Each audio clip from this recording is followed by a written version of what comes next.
হিন্দু শাস্ত্র মতে আমরা সবাই জানি ব্রহ্ম মুহূর্ত।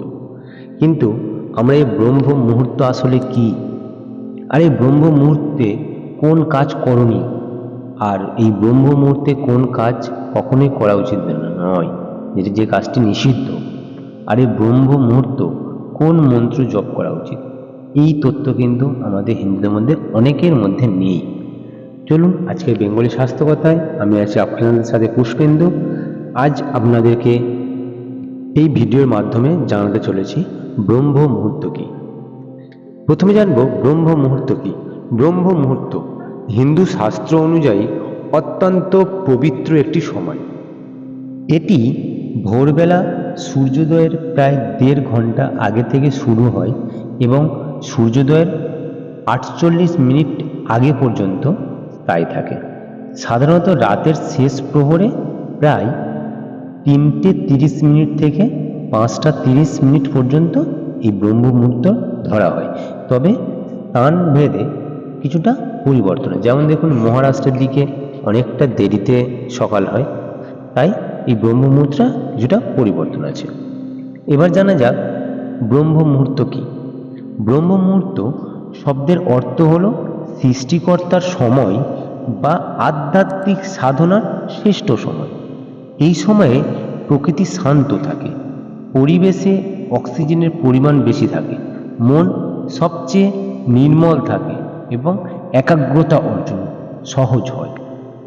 এবার জানবো ব্রহ্ম মুহূর্তে করণীয় কাজ কী কী।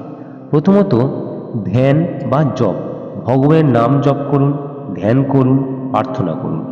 বেদ পাঠ, শাস্ত্র অধ্যয়ন, শাস্ত্র যেমন গীতা, বেদ বা ধর্মগ্রন্থে অধ্যয়ন করলে সহজে মনে থাকে।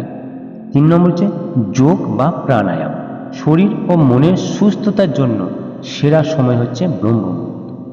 এরপর জানা যায় সৃজনশীল কাজ, লেখা, অধ্যয়ন, সঙ্গীত চর্চা ইত্যাদি এই সময়ে করলে মনোযোগ ও স্মৃতিশক্তি বৃদ্ধি পায়। তাই দেখবেন যারা সঙ্গীত শিল্পী তারা প্রত্যেকেরই ভোরবেলায় উঠে রেওয়াজ করেন, এবং যারা পড়াশোনা করে তারা অনেকেই ভোরের দিকে উঠে পড়াশোনা করার চেষ্টা করেন।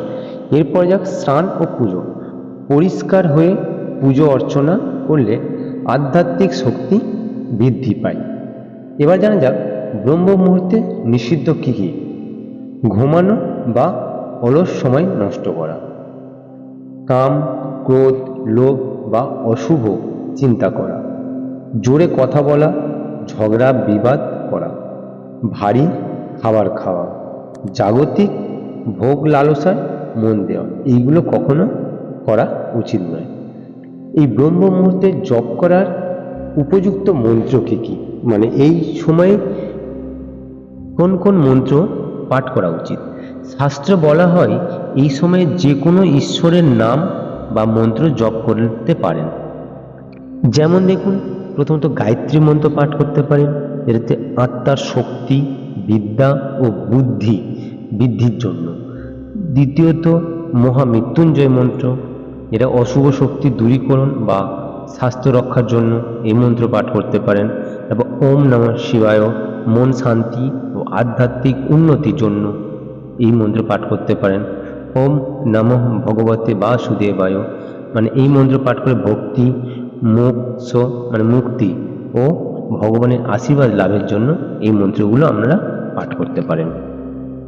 সংক্ষেপে যদি বলা যায়, ব্রহ্ম মুহূর্ত হলো জপ, ধ্যান, শাস্ত্রপাঠের শ্রেষ্ঠ সময়। এই সময় করা আধ্যাত্মিক সাধনা বহু গুণ ফলদায়ী হয়। তাই ঘুম বা জাগতিক কাজে নষ্ট না করে ঈশ্বর স্মরণে সময় ব্যয় করা উচিত। এই ভিডিওটি কেমন লেগেছে অবশ্যই আমাকে কমেন্ট করে জানাবেন। সবাই ভালো থাকবেন, সুস্থ থাকবেন এবং সবাই চেষ্টা করবেন এই ব্রহ্ম মুহূর্তে যে মন্ত্রগুলো, সে মন্ত্রগুলো পাঠ করা, শাস্ত্রকে অধ্যয়ন করা। সবাই ভালো থাকবেন, হিন্দু ধর্মকে জানুন, বুঝুন এবং সবাই মধ্যে ছড়িয়ে দেওয়ার চেষ্টা করুন।